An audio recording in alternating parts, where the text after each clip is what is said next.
Hello, viewers. You're welcome again to another edition of First Daily Sports Podcast. And on this edition, we're going to be talking about African teams' performance.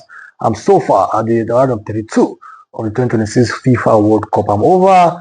Some few days ago, we saw African teams disappoint a lot of us, and I know that my colleague Mr. Bulo also saw that. And we saw that three African teams played, and the three of them suffered.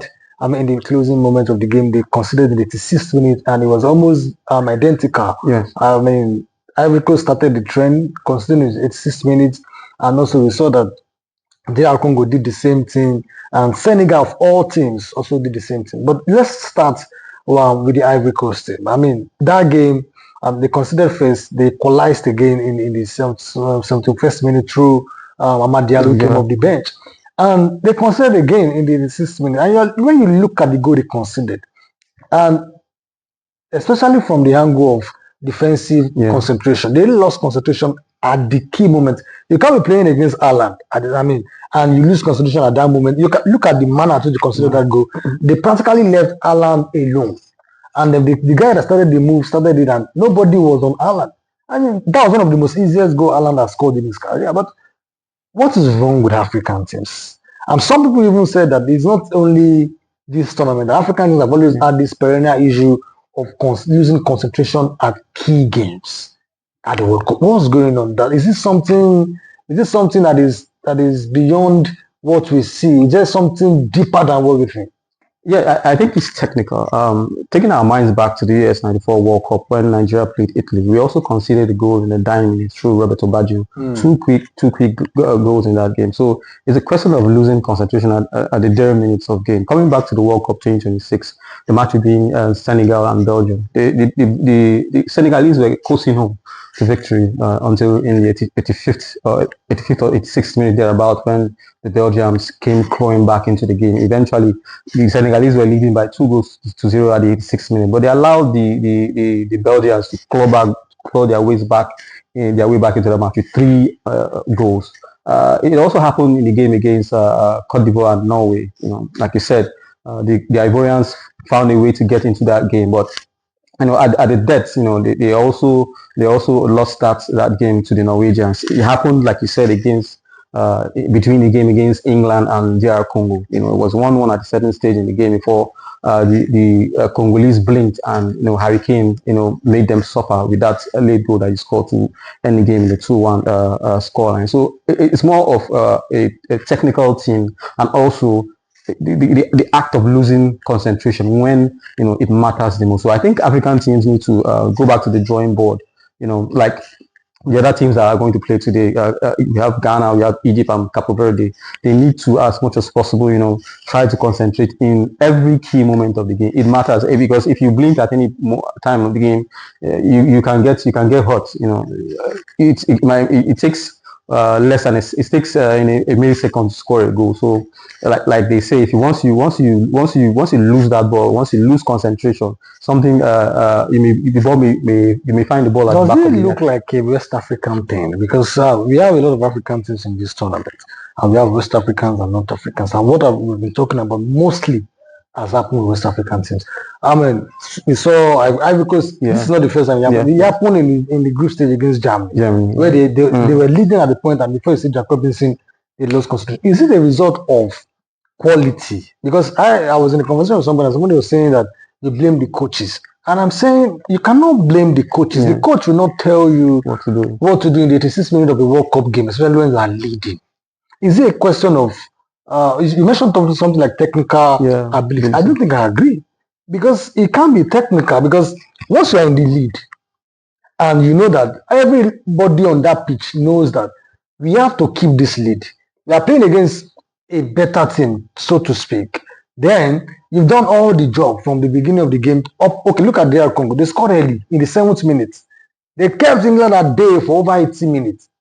And then having done that, of course, we can't rule out individual quality of Kane. Consider the first goal. Okay, find a way to galvanize yourself and ensure that you even take the game to penalties. But look at the space they gave to Harry Kane. Top level football, such mistakes, they punish you. So I'm saying that it's not a question of I don't agree that it's technical, because technical ability has to do with you showing what you can do on the pitch. Maybe when you have the ball, when you don't have the ball. But this one, it has to do with you guys knowing that as a whole, we have to defend. Okay, look at the Senegal's game. They were leading 2-0.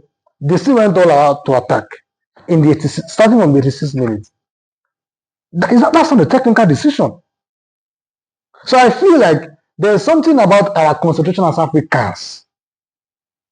Maybe when we get to that stage, we get complacent. I feel like, okay, we have just 4 minutes to play. Let's just do whatever we can do. And the only way I can agree that is a little bit technical, maybe not directly, is the coach's instruction. Because look at the Senegal game. You can blame the coach for that. Yeah. Because if they are leading 2-0, then we are in 86 minutes. We are playing against the Belgian side. If it is not overconfidence, if it's not like a daisical attitude, then you should tell your players that limit how much you attack. Because whether you like it or not, the Belgian team, we may say they are as good as one of the worst sides in the history of the Belgian football. Yeah. But they still got individual players that can hurt you. That's what they did. So for me, I feel like maybe not technical per se. It's a result of it's something more psychological than technical. Because if it has become a trend, then you have to begin to trace at, you have to look at the bottom of the matter. It's a trend now. You mentioned 1994. Yeah. If you go back to the past World Cups, the same thing has always been happening. Why are African teams not being able to keep leads? That's the difference between African teams and other teams that are doing in this tournament. Look at the Europeans. In fact, the Europeans have been at the receiving at the receiving end. They have been enjoying the dividends of our lack of concentration because most of the games are happening against European teams. And they are doing well, but we know that I think it's a psychological thing that African teams need to know. I know that most African teams have psychologists. Because when you can't keep lead, it's more psychological than physical or technical. Like you said, is more for me, it's more technical than psychological. Because if you watch that game between Belgium and Senegal, the Senegalese coach took out Pape Gueye in the second half, and immediately he took out Pape Gueye, the midfield collapsed.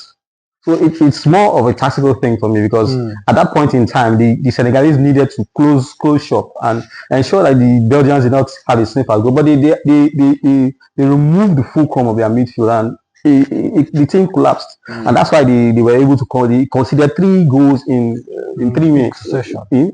So I think it's more technical. Even if you watch the game between, let's say, go back to the US 94 game between Nigeria and Italy. After scoring that goal, when Amunike scored that first goal that we scored, in the second half we started playing to the gallery. Kocha was doing leg overs, and in that game he had the highest dribbles in the match that has not been broken. So it shows you that we usually play to the gallery and we lose concentration at certain key moments in the game when we should be closing shop and ensuring that we get we move to the next round, get the win and move to the next round. So I think it's more technical than psychological, if you ask me. Okay, well, we'll still go back to the Senegalese game. After the game, some players came out, especially Gueye, came out to say that he's going to be part of the team, national team. His national team leaves. And I understand his anger because he was subbed off in that game. And maybe after he was subbed off, the pressure increased on the Senegalese and they fluffed that game. And I'm also looking at Thiaw. This Senegalese team, this is their golden generation. And we know that they've been able to win AFCON, the last AFCON, because of the controversy. And they've got players. If you look, they have a very strong attack. Midfield, their midfield is even their strength. They've got players on the bench too. Does it look like Thiaw has underperformed with this team? Well, because with the level of players you have, you should not be making that kind of mistake against Norway. Yeah, I don't think he has overperformed. When you coach a team and you bring them to a big tournament, you tell them about the nitty-gritties, what they need to do in every game to win it. They almost did that against Belgium, but they lost it. So I don't think it's a question of him not being able to carry the team along. I think it's a question of the team not being able to deliver on what they have gotten from the coach. It stops at the bulk of the coach. But sometimes you can do all the coaching, bring all the tactics, all the techniques in a game, and your team can still fail you. Just like the Tunisian national team, sacking Sabri Lamouchi after the first match. In the second game, when the new coach came in, he still suffered a heavy loss. So, I think it's more of, a team not being able, to give, because you cannot give what you don't have. It's about the So team. they don't have the ability to concentrate for 90 minutes. All African teams. Most definitely, I agree with that. All right. Well, Ghana, Colombia, and Argentina, Cape Verde. What do you think? Because I believe this will happen again. Most definitely. It's probably between Ghana and Colombia or Argentina, Cape Verde. We know that whatever the Cape Verde do, they can't get the snake in that game. But Ghana, Colombia, what should Ghana do to avoid this kind of thing? Because they've seen the trend from other teams. So if they were smart, they will have at least, okay, whatever we can do, let's ensure we avoid these mistakes. What should Ghana do to ensure they don't fall prey to this mistake? I think Ghana has a mountain to climb against the Colombian national team because I saw that Colombian team against Portugal. They almost took Portugal to the cleaners. They in all metrics of the game, possession, shots at goal, they outperformed the Portuguese. So I know the Ghanaians will have a tall mountain to climb against. And they are a defensive side. They are a defensive. They don't score goals. So Ghana will have a mountain to climb in this game, and I see a high goal score margin in this game because. The Colombians will have more possession. They will have more shots at goal. And, when a team, defends for too long a time, it will crack. And, the Ghanaian team, yes, they had a defensive masterclass against England. Like I said, like I always say, once you play defensive, teams will always find you out. If you like pack the bus or, bring a bridge, to block the post. So teams will always find you out when just you like see they that. did last night against PSG. Yeah. yeah. You can see that because I just fan. So, all right, that's how much we can take. We'll be back shortly again.